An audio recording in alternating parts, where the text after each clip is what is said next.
Hello বন্ধুরা, আশা করি সকলে ভালো আছেন। আজকে একটা নতুন ধরনের লাড্ডু রেসিপি নিয়ে এসে হাজির হয়েছি। আপনারা কল্পনাও করতে পারবেন না এটা কি দিয়ে বানিয়েছি। আমি এক বাটি ডালিয়া নিয়ে নিয়েছি।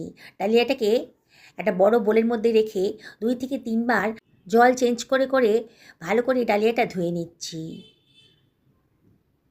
দেখুন, ডালিয়াটা আমার ভালো করে ধোয়া হয়ে গেছে। এবার জলটা ঝরিয়ে আমি এটা শুকনো করে নেব। ফ্যানের তলায় দিয়ে দিচ্ছি। 10 মিনিটের মধ্যেই কিন্তু ডালিয়াটা বেশ ঝরঝরে হয়ে যাবে। গ্যাস ওভেনে একটা কড়াই গরম করতে বসিয়ে দিয়েছি। তার মধ্যে দিয়ে দিলাম 2 টেবিল চামচ মতন চাল মগজ। এবার এটাকে একটু নাড়াচাড়া করে নিচ্ছি। গ্যাসের ফ্লেমটা লোতেই রেখেছি, একটু ড্রাই রোস্ট করে নিচ্ছি। মাঝে মাঝে একটু নাড়াচাড়া করে দেবো, কিন্তু দেখতে হবে যাতে কালার চেঞ্জ না হয় চার মগজের। হয়ে গেছে, গ্যাসের ফ্লেমটা অফ করে এটাকে আমি সরিয়ে রাখছি অন্য একটা পাত্রের ভিতর। ওই কড়াইয়ের ভেতরেই 1 টেবিল চামচ গাওয়া ঘি দিয়ে দিলাম। গ্যাসের ফ্লেমটা লোতেই রেখেছি আর ঘিটা গলিয়ে নেব।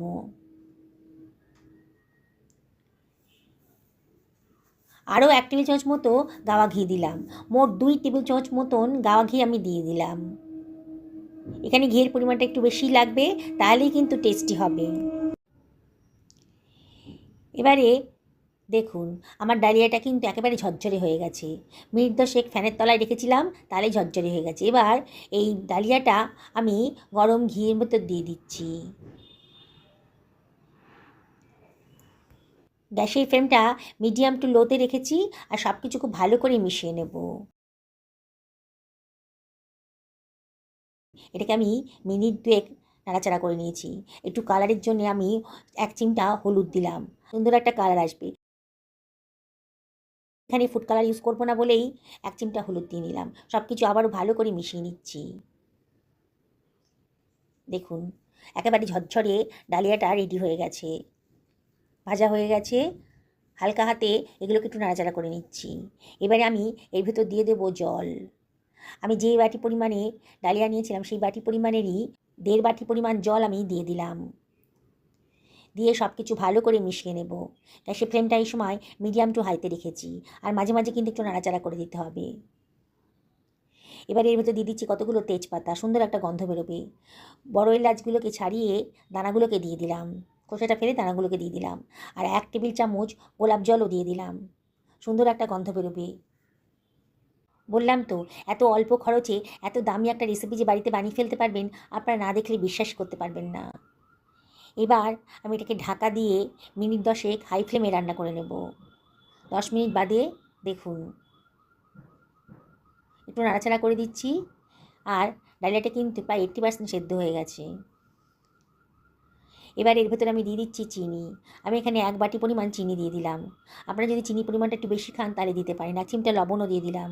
লবণটা দিলে পরে মিষ্টি জিনিসে একটা সুন্দর একটা টেস্টের ব্যালেন্স আসে। সব কিছু আবারও ভালো করে মিশিয়ে নিচ্ছি। আমি এখানে 1/2 বাটি পরিমাণ চিনি দিয়েছি। আপনারা টেস্ট করে দেখবেন, যদি মনে হয় একটু চিনি লাগবে তাহলে দিতে পারেন। এবার সব কিছু খুব ভালো করে নাড়াচাড়া করে নিচ্ছি।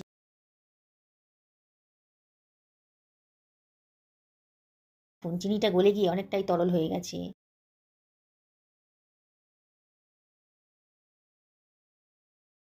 আমি তেজপাতাগুলো তুলে ফেলে দিচ্ছি।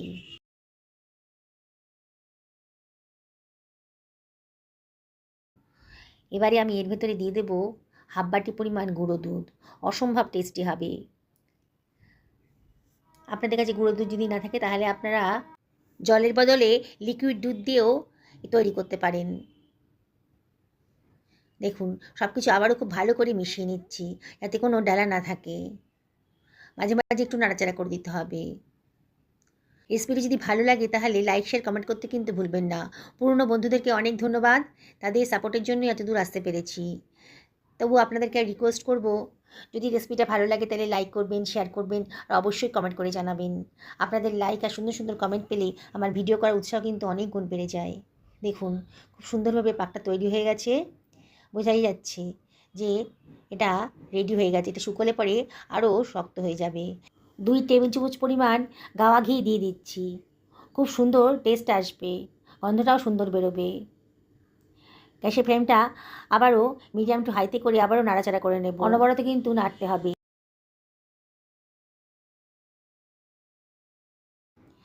এবার এর মধ্যে আমি দিয়ে দিচ্ছি ভেজে রাখা মানে ড্রাই রোস্ট করে রাখা চাল মগজগুলো। পুরোটা দিলাম না, কিছুটা সরিয়ে রাখলাম গার্নিশিংয়ের জন্যে। আবারও সব কিছু খুব ভালো করে মিশিয়ে নিচ্ছি।